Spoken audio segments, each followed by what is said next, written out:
Okay, now that we've completed our primary survey and we've done our adjuncts to the primary survey, gotten our x-rays, put our OG tube and our Foley catheter in, we're going to start the secondary survey. I'll start up here at the head. His left pupil is 5 millimeters and minimally reactive. Right pupil is 6 millimeters and reactive. He has obvious head trauma here with a laceration, soft tissue injury, and the left temporal frontal region over the forehead. There's no active bleeding at this moment right now. His nares are patent without any blood. Midface is stable. Mandible has no crepitus to it. I don't feel any crepitus about his face either. No cephalohematoma in the back. There is a mild cephalohematoma in the front here. Okay, let me take a look at his tympanic membranes. The left tympanic membrane has some hemotympanum.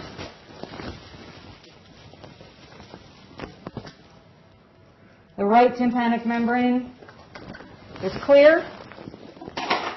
Okay, I'm going to move down to the neck here. Mark, if I could get you to come and hold C-spine so I can look at his anterior neck and feel his C-spine. Hold C-spine for me. Yes, ma'am.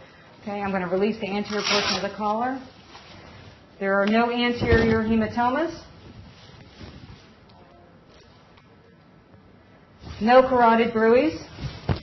I'm going to reach behind you here and take a feel. No gross cervical spine step-offs. Okay, Mark, I'm going to put the collar back on. Thank you.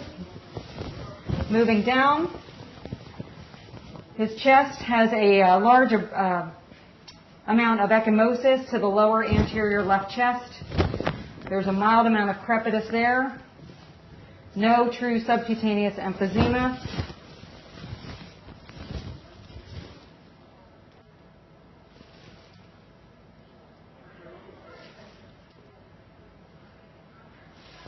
His lungs are clear, but there's a slightly decreased amount of breath sounds on the left-hand side there. His abdomen is soft, non-distended. His pelvis is wrapped with a pelvic sling. I'm not going to re-examine that. You already know it felt unstable. His flanks have no ecchymosis. Moving down. His pelvis is in a sling. I'm not going to re-examine that. We already know it's unstable, and I'll leave the sling in place.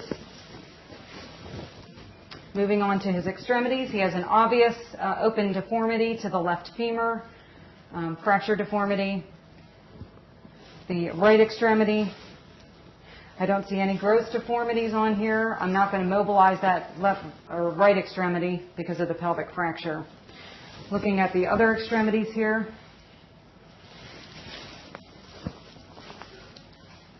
no gross deformities on the upper extremities.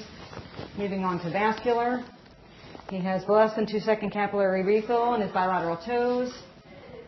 1+ dorsalis pedis pulses in both feet. 1 to 2+ radial pulses in both arms.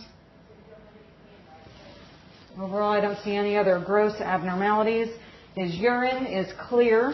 So we are going to need x-rays of his left femur, left knee, left hip. We already have the chest. We already have the pelvis. And at this point, we also need to see where we are on locating or on contacting the transfer center. I'm going to cover him up to prevent hypothermia.